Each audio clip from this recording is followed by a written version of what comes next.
Sa iba pang mga balita, ipinag-utos ni Valenzuela Mayor Wes Gatchalian na agarang isara ang isang warehouse sa lungsod matapos ang ilang violations nito. Kabilang na ang naturang warehouse kung saan nakita ang isang Chinese flag na nakabandera sa kanilang establishmento. Si Catherine Landicho para sa kabuuan ng balita. Agarang ipinasara ng Valenzuela LGU ang isang warehouse sa lungsod matapos mapag-alaman na ito ay kulang sa mga dokumento o permit. Tila isa rin umano sa napansin sa naturang warehouse ang nakabanderang Chinese flag rito.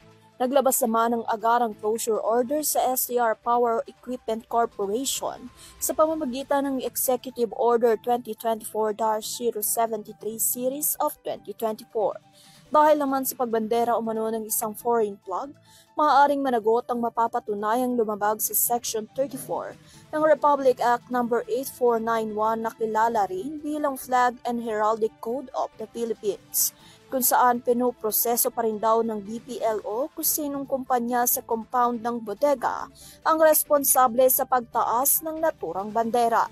Lumabas naman sa karagdagang investigasyon ng presensya ng mga dayuhang empleyado sa dalawa pang kumpanyang nag-ooperate sa lugar. Kasalukuyan na rin na bine-verify ng BPLO kung ang mga empleyadong ito ay mayroong sapat at tamang working visa.